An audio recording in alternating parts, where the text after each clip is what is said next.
Thank you very much. Good morning. We are happy to be here at the Tech Investor Day of Mangold, and thanks for having us. And we'd like to share you the latest developments within CyberOne. Of course, it's not just me, and we already have shown you that it's the two of us, but it's actually three of us. The presentation is in English because we're an international company, but we also brought our Swedish board member, Zeth Nyström, who is also available for questions in Swedish if necessary. Let me start by introducing Vivian Gievers, our Chief Operating Officer, operating from Dubai. My name is Johan Bolsenbroek. I'm the chairman of the company, and I operate from the Netherlands. I'm a Dutch national. But it's not just the three of us. That's a whole team here. On behalf of the board, it's the two members which I just introduced. Then we have an entire executive team who is scattered all over the world, literally. And of course, very important for our global presence as a company as we are.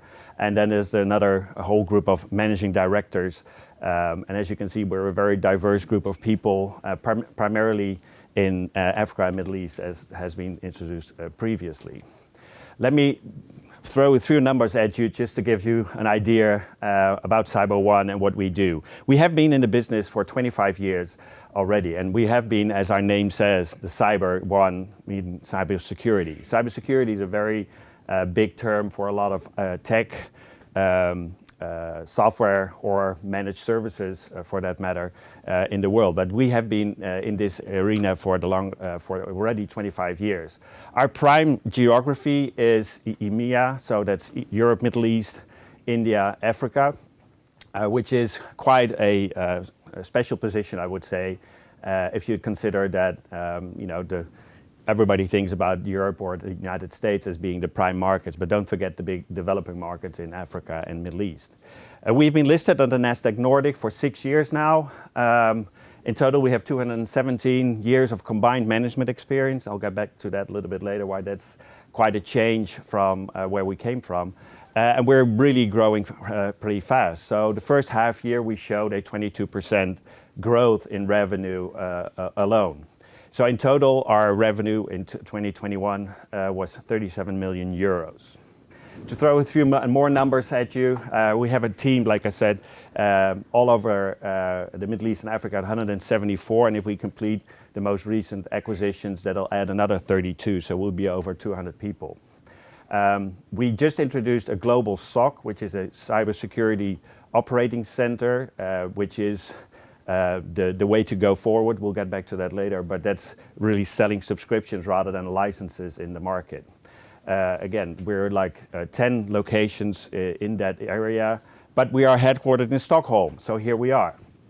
And headquartered in Stockholm since we are a Swedish listed company. And that's why we also, 80% of our board members are European nationals. Our CyberOne's mission is to deliver innovative resilience. So resilience means, how do we protect our customers from, all the things that we all see in the news on a day-to-day basis, companies being hacked, people losing their data, etc. So, but there's a lot of solutions out there in the market. So the challenge here is, how do you pick the right software for the right company? And that's what we do for our customers. To give you a real brief history wrap up, like I said, we have been in the industry for 25 years. It started with DRS, and for those who may remember Dr. Solomon, that's what it came from, which was like a toolkit to protect your little small PC. Now, of course, we're talking about big networks, about the cloud protection, etc.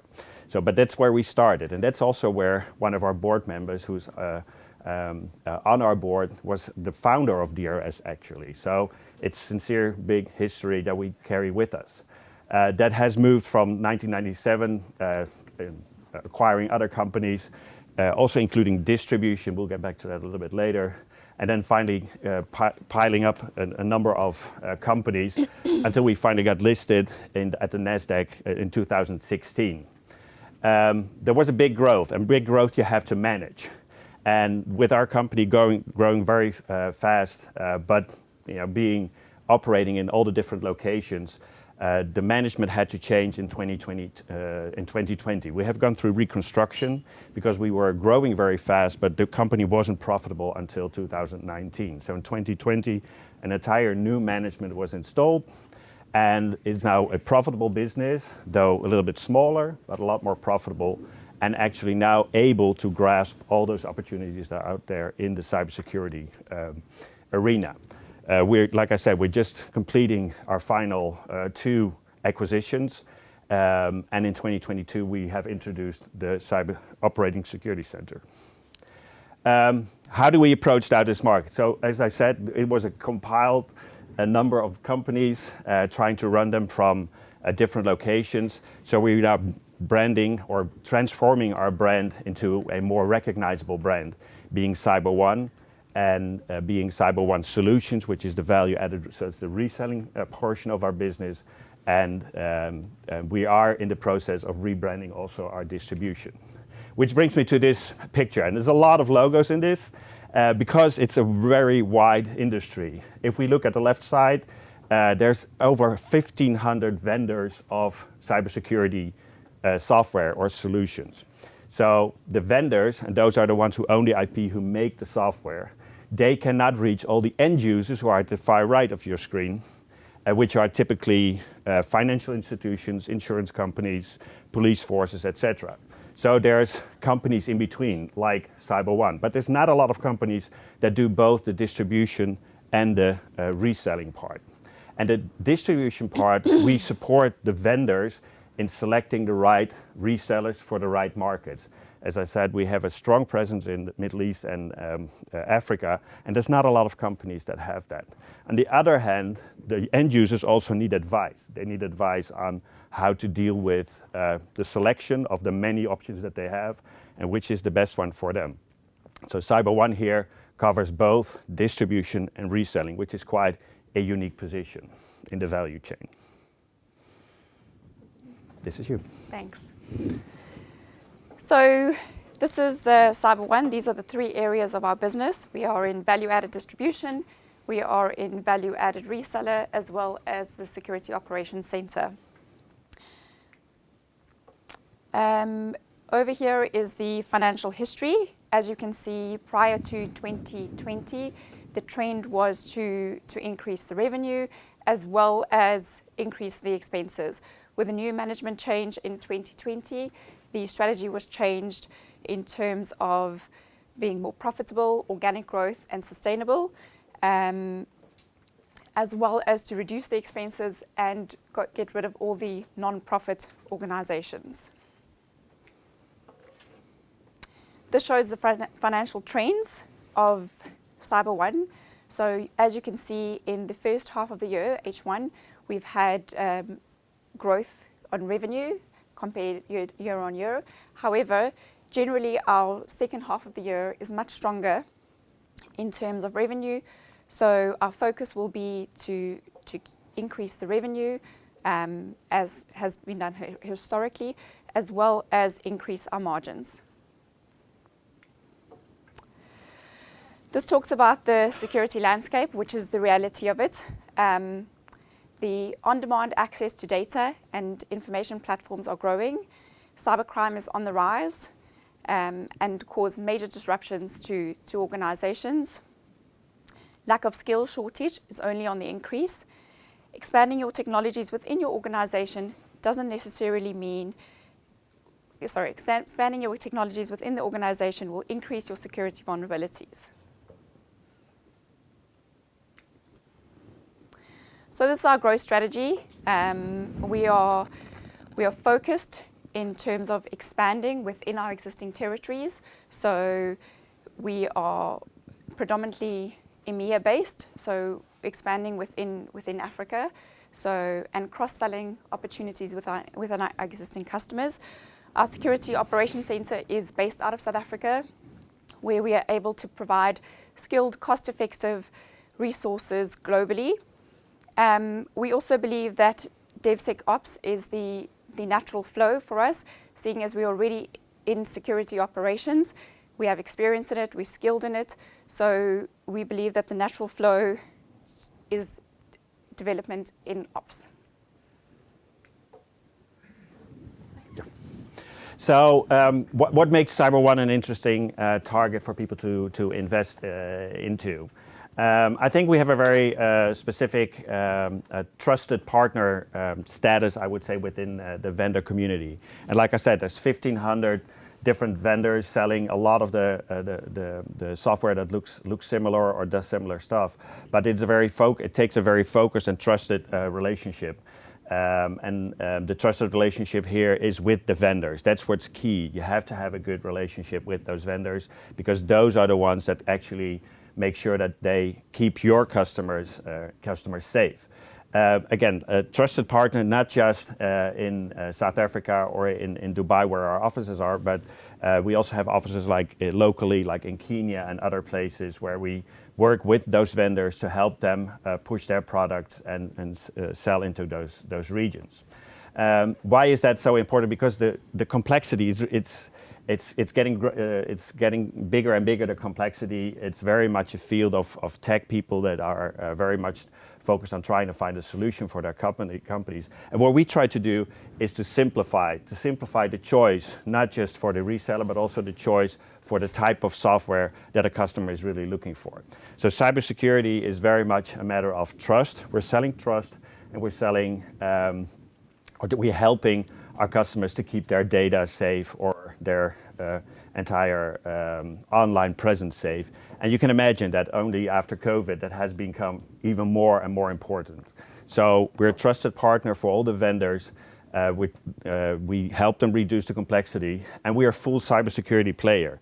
Like Vivian just explained, we adding the DevSecOps, as we call it. It's a complicated term to the entire portfolio. Besides the other stuff like endpoint security, the cloud protection, data prevention laws, forensics, etc. So there's a lot of technical terms here, but this means that this is really a field of experts. And that full cybersecurity player, there's not a lot of them in the arena to start with, let alone in the area that we work with, in the area we work geographically. And again, the long-standing cybersecurity experience that we have. I told you before, the company was founded, or one of its subsidiaries was founded 25 years ago and has grown through the years, has become the CyberOne. And that's the reason why the new management in 2020 decided to go back to the founding father of the company, Mr. Robert Brown, who is now our group president, who could unfortunately not be present at this presentation. But he's running the company very much from an entrepreneurial point of view. He knows his customers, he knows the vendors, and he knows how to create this team. And that's why we have 200 professionals in the entire world to help us build this great company. So that's also a very thing that one should not underestimate. So leading to the question, okay, what makes CyberOne an interesting company to invest into and to keep an eye on? I told you, it's the partnerships with the leading vendors. It's the potential to expand offering based on the latest IP. So we're very close to the latest development and very agile in adapting or choosing whatever technology that's out there. But I think the middle one, the evolution to annual recurring revenue, and that focused approach is very important. As people know within the IT industry, the challenge is how do you make sure that you have recurring revenue? So where traditionally companies would make their money by selling licenses every year, every 3 years, and that makes you vulnerable because you're walking into a scenario where there's licenses that need to be renewed. We have built a system where it's more of a subscription base. So evolution to annual recurring revenue, and that starts with managed services. That means that you keep your customer, you're not selling them a license, but you're promising to keep them safe 24/7. That's the operation we have initiated in South Africa. And South Africa is ideally positioned because it's very centrally within the same European time zone, within the entire Africa time zone, including the Middle East, at a relatively low cost price, but highly skilled workforce. And as Vivian also touched on, that's going to be one of the challenges. We all know how hard it is to find seasoned IT people, and we have them. We have them within, and we have the best ones that are available within the region. Which brings me to the fourth point, the stronghold in the developing markets. We all know the developing markets, they may be remote, but they're big, and they're growing faster than any other market. Markets like developing markets like Africa, Middle East, that's where it's always about double-digit growth. And if you have a strong position, which we have, and a good starting point, that's an interesting thing. And the thing is, we have a strategic plan for European and Nordic expansion. Like I said, now with the managed services, we can also reach into the same time zones in Europe with our managed services. And since we're a Swedish company, you know, at least we need a little bit more presence here. So that's part of our strategic plan. So this wraps up the Cyber One history, what we do, and open for questions. Thank you. Thank you. Yes, I have some questions. You did a reconstruction of the company 2 years ago. Can you tell us the brief story of what you did there? Yes. The reconstruction was, unfortunately, was necessary. It's good to have a Swedish system that protects companies from creditors in a tough situation. And the situation was that the company was growing fast, but it also increased a lot of, absorbed a lot of cost and a lot of debt, and that was not a way forward. So we decided, the boards are the new board, so we brought in new management, not only the board, but also the entire executive team and some of the managing directors, to say, okay, we have to be able to continue, to be able to maneuver, to operate in the future, we need to get rid of the debt. So we were able to get to an agreement thanks to the reconstruction procedure that's in place in Sweden. It took about a year, but we got an agreement with our creditors, so we were able to write off 75% of our debt. So and so we were protected, you know, and the entire process, and we're able to pay out that dividend, and that was concluded in June this year. So ever since June, we are free of the heavy load, if you say. And we are able to operate again, which is, of course, very important. And it was also very important for us to keep our vendors, because the vendors were even part of that reconstruction. And that tells you something. If a vendor, although they take the haircut, as they say, of taking a 75% cut on their open invoices, so to say, they still work with us. And now we're a healthy company without any debt other than some of the shareholder loans. So that has brought us to a new situation and a new start, really. And that's really thanks to a lot of the vendors that were willing to work with us to get to that arrangement. So the next step here is to be profitable. We could see in the slides here that you're still making some losses. What is the plan to go to profitability? Yeah, so part of the plan is, like Vivian said, the 4 quarters in last year were all profitable. The first 2 quarters of 2022, we have invested heavily in the SOC, the Cybersecurity Operating Center. Traditionally, the 3rd and 4th quarter in our business, in IT in general, I would say, but particularly in our business, are the strongest ones. So we have no concern in making up for that result in the next few quarters. We're adding new services, like we said. We are expanding geographically. So we have no concern on the profitability going forward as of this quarter, I would say. So remember where we came from. We had to reorganize. That takes a lot of costs, etc. We've been able to absorb most of those. And going forward, starting this quarter, it looks very promising. Good to hear. You're operating in South Africa, and you have some operations in the Middle East as well. Are there any plans for geographical expansion? So absolutely yes. So we actually have presence in South Africa as well as Kenya in Africa, Middle East, India. We have Saudi Arabia, Pakistan, Europe as well. And our expansion plan for this year and next year would definitely be into Europe, more into Europe, as well as increase our footprints into Africa. I mentioned Nigeria, Morocco, Mauritius.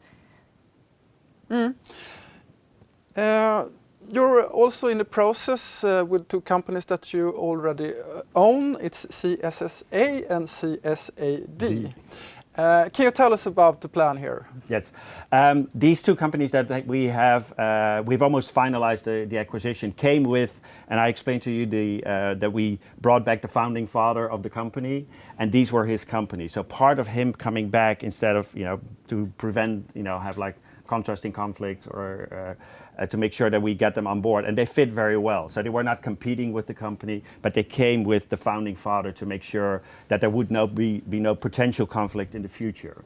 And the good thing about CSSA and CSAD, it's a tongue breaker, but I think I made it, is that they, like I said, they complement very well, because it's the cross-selling that's really going to help the company in this sense, that whereas traditionally in Africa, we were very much focused on South Africa, which is a big market already. CSAD allows us to distribute all over Africa. Rest of Africa. And because of the vendors, and to the vendors that was a very important factor, not just to bring Rob Brown back to the team, but also to have, we can roll out existing products and the knowledge that we already have, not just now in South Africa, but an entire continent. So that's what bringing these two companies. And the other one, the CSSA, is another reselling company that is very much bringing its own portfolio of customers, and that's where the cross-selling goes. So it's preventing conflict of interest, but it's bringing two really good companies and 32 very good staff members to the team. Also, you're involved in an operating center that you're developing. Can you tell us more about this? Vivian? Perfect. So that's our Security Operations Center. It's based out of Johannesburg. We believe the position is ideal for us because we are able to provide skilled, cost-effective resources, basically globally. We already have some customers in South America, Europe, as well as Africa. Is there any other company that you're looking into? If we look at the M&A market here, can you say anything about what your plans are here? Definitely. It's always sensitive to talk about these subjects, particularly with this audience. But again, the M&A process is not, it's definitely, we have targets out there, and it's always about complementing the portfolio to make sure that we have a wider group of solutions or skills within the company.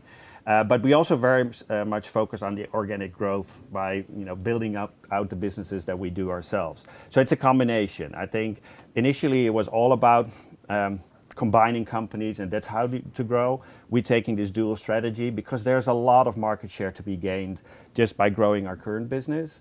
But we'll complement it with smaller acquisitions, particularly in the field where we feel like that brings something extra to the table. Yes, we have a few on the radar, but we cannot elaborate on that one right now. But it's definitely part of the plan. Okay, so there will be things happening in Cyber 1. We will surely see that, and I hope that the Q3 and Q4 will be interesting reading for us. As you said, it's a better period.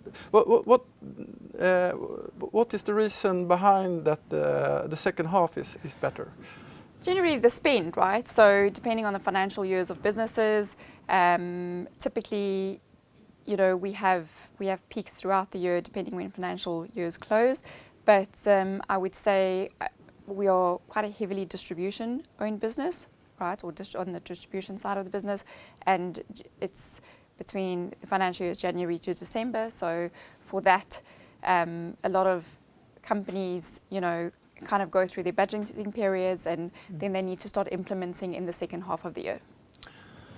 Okay, I assume that there are more questions, and you will probably be available for that outside, and there is a possibility then to ask questions in Swedish as well. Yes. That's why we brought a Swedish board member. Translator. Yes. Okay, so we will move on to the next presenter. Thank you very much. Thank you. I hope you Thanks have for having us. a fantastic stay here in Sweden as well. Thank you.